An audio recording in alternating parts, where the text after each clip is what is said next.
Всем добрый день! Сегодня я подскажу рецепт очень простой домашней маски, которая укрепляет наши волосы. И эта маска борется и с выпадением волос, и делает их более сильными, что называется, от корней до кончиков. При этом маска делает наши волосы гуще, она их делает блестящими, гладкими и борется в том числе с секущимися кончиками. Так вот, эту же маску я рекомендую тем, кто переболел коронавирусной инфекцией. Меня стали спрашивать, почему начинается сильное выпадение волос после того, как люди переболели коронавирусной инфекцией.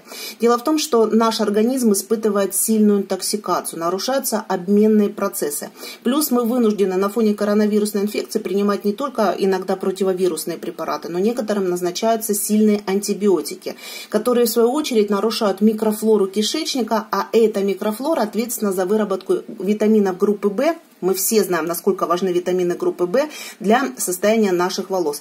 Поэтому не удивляйтесь, что спустя какое-то время после того, как вы перенесли какую-то вирусную инфекцию или другое заболевание, вынуждены были принимать антибиотики, что через некоторое время вы начинаете интенсивно терять ваши волосы. Ну и, конечно, был стресс, ну и еще накладывается сезонная линька. Весной мы всегда с вами теряем наши волосы. Так вот, рецепт простейшей маски, никаких лекарственных препаратов, только натуральные продукты, которые есть буквально у каждого на кухне. Итак, смотрите, на самом деле я вам показываю маску самую простую, и потом мы ее усиливаем. Главные ингредиенты этой маски – это сметана и яичный желток. Сметана, яичный желток богаты витаминами группы В, прежде всего, да, вот, которые очень важны для состояния наших волос и для стимуляции роста волос. Нам понадобится 2 столовые ложки сметаны и 1 яичный желток. Сметану можно заменить йогуртом или кефиром, то есть кисломолочным продуктом, главное без всяких добавок. Ну а поскольку у нас остается еще яичный белок, то вы можете делать одновременно и маску для волос, и из белка сделать потрясающую лифтинг-маску для лица. Например, такой вариант я вам сейчас предлагаю сделать. У вас всплывает подсказка в правом верхнем углу. Итак, мы с вами смешиваем яичный желток с 2 столовыми ложками сметаны.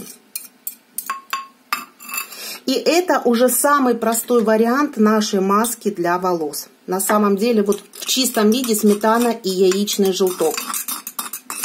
Чем суше ваши волосы, тем лучше, чтобы сметана была жирная. Главное, кстати, использовать свежую сметану. Вот и все. Достаточно нанести эту массу для того, чтобы укрепить наши волосы. Но я вам советую ее обогатить 1 столовой ложкой оливкового масла. То есть тоже очень многие знают, как полезно оливковое масло для наших волос. Если сметана, яичный желток мы делаем акцент на витамины группы В, то оливковое масло – это жирные кислоты, которые тоже важны для состояния нашей кожи и для питания волосяных фолликулов. Это уже второй вариант маски.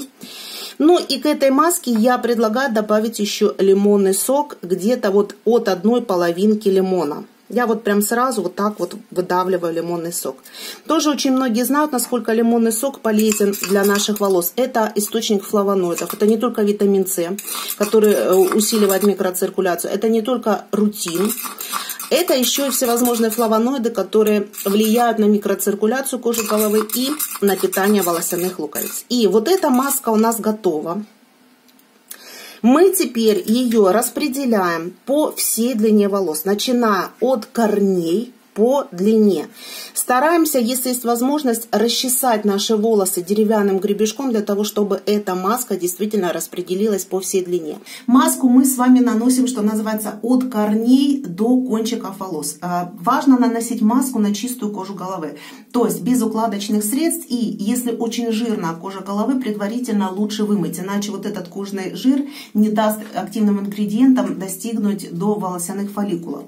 И когда мы с вами, если у нас, допустим, выпадают волосы, нанесли маску, желательно еще пару минут ее как бы втереть в кожу головы, помассировать кожу головы. Но если у нас секущиеся кончики, то дополнительное количество маски мы с вами обязательно втираем в кончики волос. И вот этой массы, которую я вам показала, достаточно на мою длину волос, то есть на среднюю длину волос. Если у вас более короткая стрижка или более длинные волосы, соответственно, вы можете сделать больше или меньше вот этой самой массы. Мы маску нашу распределяем, сверху одеваем надеваем шапочку для душа и делаем чалму из полотенца для того, чтобы у нас был тепловой эффект. И оставляем нашу маску на 30-40 минут и до часа, то есть от получаса и до часа. После того, как мы выдержали время, мы нашу маску смываем с помощью шампуня. Да, придется так сделать, потому что иначе у нас волосы будут жирноватые и иметь легкий запах кислого молока. Поэтому маску мы смываем шампунем, и желательно, чтобы после шампуня мы еще использовали свой кондиционер для волос. И вот таких вот масок укрепляющих нам желательно сделать курсом 10, 12, 15 штук. Но при этом маску мы делаем, ну ее достаточно делать 2-3 раза в неделю. 2 раза в неделю вполне достаточно. Так что вот такой простой рецепт укрепляющей маски для волос делайте, и пусть ваши волосы будут крепкими и здоровыми.